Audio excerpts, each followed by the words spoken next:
Sorry.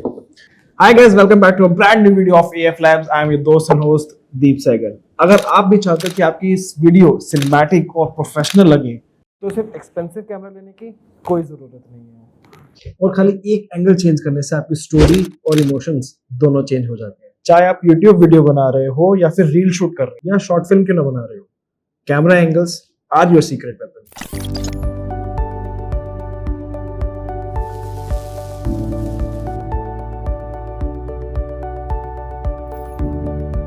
तो आज की वीडियो में मैं बात करने जा रहा हूं अलग अलग कैमरे एंगल्स के बारे में। आप उनको कहां कहां यूज कर सकते हो और अपनी वीडियोस को नेक्स्ट लेवल पे कैसे लेके जा सकते हो। सबसे पहले एक बात जरूर याद रखना, हर एंगल बेस्ट नहीं होता और हर एंगल एक अलग इमोशन क्रिएट करता है। सो एक एक करके स्टार्ट करते हैं। सबसे पहले आता है आई लेवल। ये सबसे कॉमन और बेसिक कैमरा एंगल है।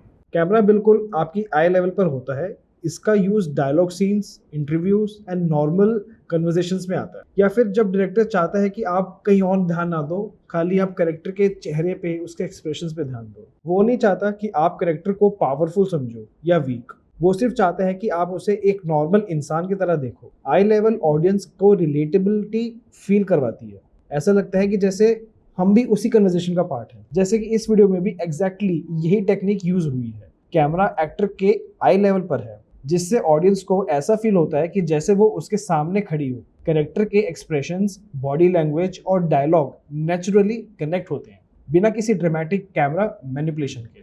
अब आते हैं दूसरे एंगल पे, विच इज लो एंगल। आप इस एंगल में कैमरे को नीचे रखते हो एंड आप ऊपर की तरफ शूट करते हो।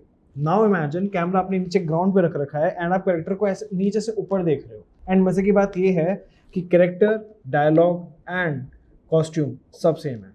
हमारा ब्रेन नेचुरली इस परसेप्शन को अथॉरिटी, एडमिरेशन और डोमिनेंस के साथ एसोसिएट करता है और फिल्म मेकर्स इसी साइकोलॉजी को अपनी स्टोरी टेलिंग में यूज़ करते हैं।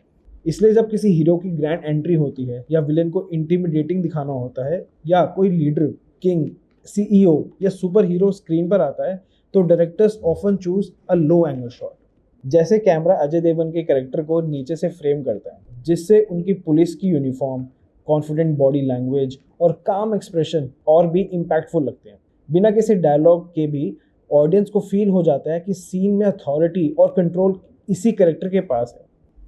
Now comes the third one, which is a top angle और वी से हाई एंगल शॉट। इसमें कैमरा ऊपर की तरफ होता है एंड वो नीचे की तरफ शूट करता है। साइकोलॉजिकली जब हम किसी को ऊपर से देखते हैं, they naturally appear small, less dominant, less in control. और इसी सबकॉन्शियस साइकोलॉजी को फिल्म मेकर्स अपनी स्टोरी टेलिंग में भी यूज करते हैं। इसलिए हाई एंगल शॉट अक्सर उन मूवमेंट्स में यूज किया जाता है जब कोई कैरेक्टर डिफीटेड, स्केयर्ड, लोनली या इमोशनली वल्नरेबल हो। Imagine a character who is just lost everything. अगर आप उसे आई लेवल पर शूट करोगे, ऑडियंस उसकी सैडनेस को समझ जाएगी, but the moment you move the camera above them, audience सिर्फ उसकी सैडनेस नहीं देखती, they begin to feel how small, helpless and alone that character has become. And that's the difference between showing an emotion and making the audience experience it. The camera is not looking down on the character to judge them.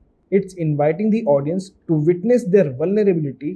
Sometimes all it takes is a small change in perspective. इस video में भी exactly यही technique use हुई है।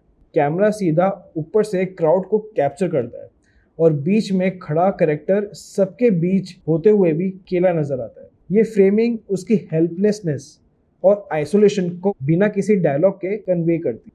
कभी कभी action sequence पे, suspense thriller में आपको दिखता है कि शॉट थोड़ा टेढ़ा है। वो डायरेक्टर इंटेंशनली टेढ़ा बनाता है क्योंकि उसको सस्पेंस और साइकोलॉजिकल टेंशन क्रिएट करनी होती है, जो कि फ्रेम को हल्का सा इम्बैलेंस दिखाता है एंड टेंशन क्रिएट करता है। ह्यूमन ब्रेन नेचुरली सिमेट्री और बैलेंस को पसंद करता है।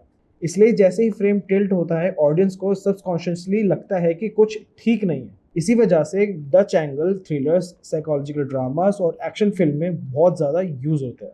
ओमकारा और मिशन कश्मीर में कई सीन हैं जहां ऑडियंस को रियलिटी और इल्यूजन के बीच का डिफरेंस समझ नहीं आता और टिल्टेड फ्रेमिंग कंफ्यूजन को और भी इन्हांस करती है। इन मूवीज में भी टेंस सिचुएशन और इमोशनल कॉन्फ्लिक्ट को विजुअली सपोर्ट करने के लिए डच एंगल का काफ़ी यूज़ किया गया है। इस एंगल को पर्पस सिर्फ स्टाइलिश दिखाना नहीं होता, बल्कि ऑडियंस के माइंड में डिस्कम्फर्ट और अनसर्टेनिटी क्रिएट करना होता है।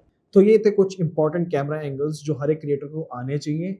हो सके तो अपनी नेक्स्ट वीडियो में हर एक सीन में इन एंगल्स को यूज करके देखना, you will find a big difference in your videos. चलो गाइस, कट बोलने का टाइम आ चुका है, शेड्यूल भी खत्म हो चुकी है। अगर आपको वीडियो पसंद आए, like this video, comment your favourite part in the comment section, and yes, subscribe to AF Labs. Keep watching, keep smiling, keep moving.